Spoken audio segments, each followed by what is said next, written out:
My friend believes in the Great Replacement without realizing. How do I convince him out of it? That is an unfortunate reality for many people. The best thing to ask people when they believe in the Great Replacement is why they believe people are being replaced and who they're being replaced with and what that replacement looks like. And they'll often say white people are being replaced. That's the entire point of this, right? Legacy Americans is what Tucker Carlson says, but they'll usually say it's white people at the underlying, like the ultimate people that are being replaced are the white people. There is no such thing as white people. I'm white. My skin is white. There's the paleness of your skin that makes you white, which is like what we see and what we think of when we think of white people. But the real white people concept is a political one that was deliberately crafted to justify racial subjugation to black people. It started all the way back with the one drop rule in an effort to make sure that there was a differentiating factor between the people that were being subjugated, between the people that were forced into slavery, because if you recognize that the people that you were enslaving were real human beings, then all of a sudden that gets into tricky moral territory for a lot of people who are going to say, that's not a good look, sweaty. You're kind of enslaving human beings. That's where whiteness comes from. And I'm not talking about whiteness like I'm white, my pale skin. I'm talking about whiteness as a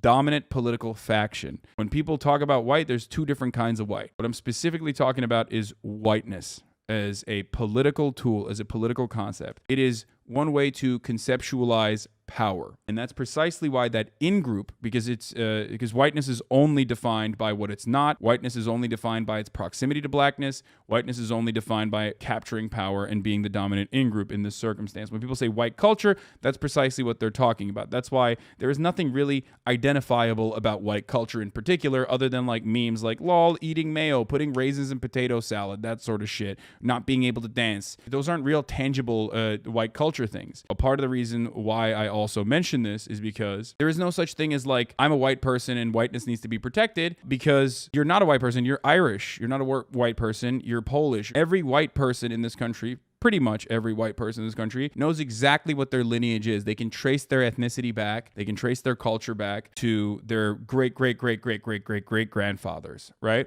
Now, the opposite of that for black culture is not true. That's why black culture is something that is defined, that you can point to, that you can talk about with its art and with its cultural signifiers. There are tangible things you can point to when you think about black culture, because black culture is rooted within slavery. It's rooted within colonial violence. It was created out of necessity, because when black people were brought here as slaves, they were robbed of their own culture and their own language and their own background and their own names even. So they were forced to reckon with that and create their own culture in their shared intergenerational trauma and struggle. That's the main difference between black culture and white culture for the most part. That's why there's tangible things when you think about black culture, but there's nothing really that tangible when you think about white culture. This does not mean that like you aren't white, or, when I say whiteness doesn't exist, you can clip that out of context and be like, oh, look at this fucking idiot. Like, look at what he's saying. I'm white, dumbass. But why do you think I'm not white? Why do you think the manifesto writing white supremacist shooter literally specifically had a block dedicated to how Turks are not white? Why do you think that he mentioned that specifically? Because Turkish people are Muslim, so they're not actually technically white. Do you understand? That's where whiteness becomes a political tool. Everybody deep down inside understands that, but it does not change that reality for some reason. But here, I'll give you more historical examples. Whiteness being a political concept, and one that has expanded throughout time. If you go far back in time, you will recognize that Benjamin Franklin famously considered even Germans to be not white. Here is the passage, the Swarthy Germans passage from Benjamin Franklin. I read this yesterday. Why should the Palatine Boers be suffered to swarm into our settlements and by herding together establish their language and manners to the exclusion of ours? Why should Pennsylvania, founded by the English, become a colony of aliens who will shortly be so numerous as to Germanize us instead of our Anglifying them, and will never adopt our language or customs any more than they can acquire our complexion? Which leads me to add one remark, that the number of purely white people in the world is proportionally very small. All Africa is black or tawny. Asia chiefly tawny. America, exclusive of the newcomers, wholly so. And in Europe, the Spaniards, Italians, French, Russians, and Swedes are generally of what we call swarthy complexion. Benjamin Franklin did not even consider at the time anyone who was Anglo-Saxon to be white. And throughout time, your grandfather or your grandparents were not considered white. If they were Italian immigrants, they were not considered white. If they were Greeks, they were not considered white. If they were Polish, they were not considered white. If they were Jewish, they were not considered white. All of which is now a part of the in-group. If they were Irish, they were not considered white. So, like I said, whiteness has expanded throughout time, and it now even includes in the American census data, at the very least, Hispanic people as well. And I don't mean Spanish people from Europe, but Hispanic people who are descendants of Spanish people who have mixed with the indigenous populations in Latin American countries. There is a concept such as white Hispanics in this country. Even Hispanic people, once again, for a very long time would not have been considered to be white, are now considered white.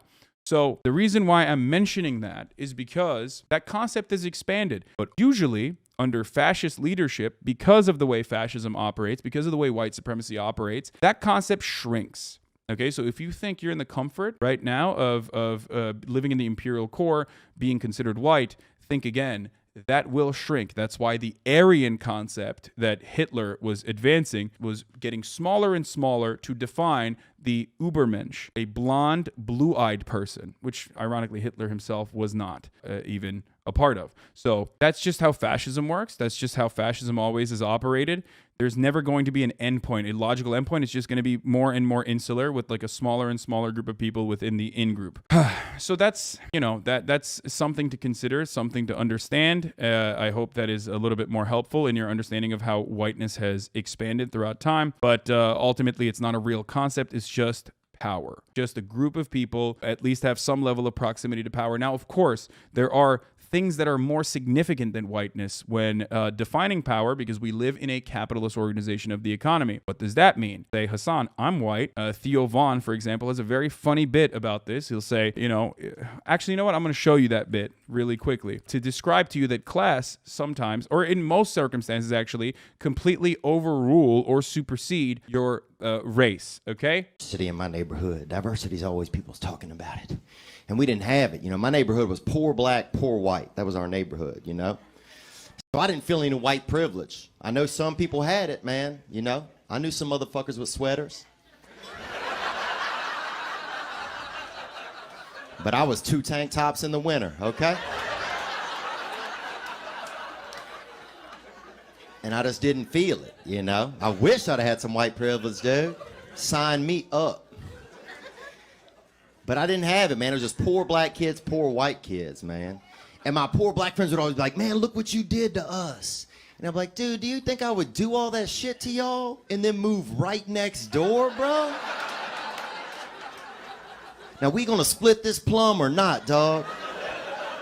So that's a perfect example, is a humorous example of like literally fucking describing the fact that class will supersede race in a lot of circumstances. That's why, especially now in the United States of America, obviously Oprah is a billionaire. She's a black woman and a billionaire and is significantly more fortunate than obviously a white homeless person, right? Class is more important than race in that situation. So I'm not saying that this is a concept that you need to understand about intersectionality, okay? This is where you lose the libs. I don't care, because it's really fucking annoying. Now, this is also, even if you look at the most liberal of historians, specifically black historians like Ta-Nehisi Coates, the concept of blackness has always been weaponized to destroy class solidarity, specifically in the Reconstruction era, in the aftermath of the abolition of slavery in the United States of America. Because poor white people that were just as abused, obviously not as abused, but poor white people that were also exploited by rich white people, for the most part, were made to think that at least they were not black and therefore they were in a better position than someone else. It's always better to be able to punch down to someone, because ultimately you're like, hey, I know I'm getting fucked over by my boss here. I'm losing my fingers or whatever, but ultimately at least I'm not a black person, right? That is the way that our rulers, our oligarchs, have historically been able to divide us and stop class solidarity from ever being achieved in any meaningful capacity. There's also less resistance when you punch down, and it makes you feel better, right? This is how it works. Now that we mentioned that as well, because I want you to understand that, like, the deliberate purpose of why certain people weaponize this kind of division amongst the working class. Let's talk about let's further talk about the great replacement theory that the Republican Party routinely weaponizes. But whiteness is simply just a social construct in the way that we understand it as a political tool. That's precisely why when you think about white people, there were videos that we watched. Remember, ask a white person, like, what does whiteness mean to you? People had a really hard time coming up with anything, and it certainly turned into what whiteness wasn't. Whiteness is not something that is easily definable, and also the whiteness in and of itself is impossible to defend outside of actual acts of ethnic cleansing. Okay, systemic ethnic cleansing is the only way that you can defend whiteness, because whiteness is purity. One drop of black blood turns you into a non-white person. That's where the one drop rule comes from historically, right? That's precisely why Barack Obama, who is half white, is not considered to be yet another white president, but instead the first black president. Half white, but no one thinks of him like that, unless you're Mitch McConnell trying to dunk on him and say that his Obama's ancestors, owned slaves, which is pretty gross, but I'm gonna do. But that's it. That's the entire purpose of blackness, and everyone understands it, and that's the entire purpose of whiteness as well. Everyone kind of understands the other side of this, but it feels like something that is just the norm, and that is because white supremacist attitudes are the norm. They are the norm. They are a part of the foundation of this country. That's why all of our founding fathers owned slaves and maintained that, regardless of how you are educated in your schools. It's a complete fucking fabrication and a lie. It's impossible to shake off, because any kind of push that you make to adequately describe America's racial subjugation of black people, brown people, indigenous people is met with a fuckload of resistance. They call it CRT, they call it whatever the fuck, and they freak the fuck out on you and say this is communism. Now, the other thing that I want to mention when I'm talking about Tucker Carlson, for example, and his attitude and the great replacement theory and how similar that is to how identical that is to what the shooter wrote about in his manifesto. I need you to understand that this doesn't mean that Tucker Carlson is single-handedly responsible for it. Now, why? Culture in and of itself is not going to be the only way to activate people into, engaging in acts of violence.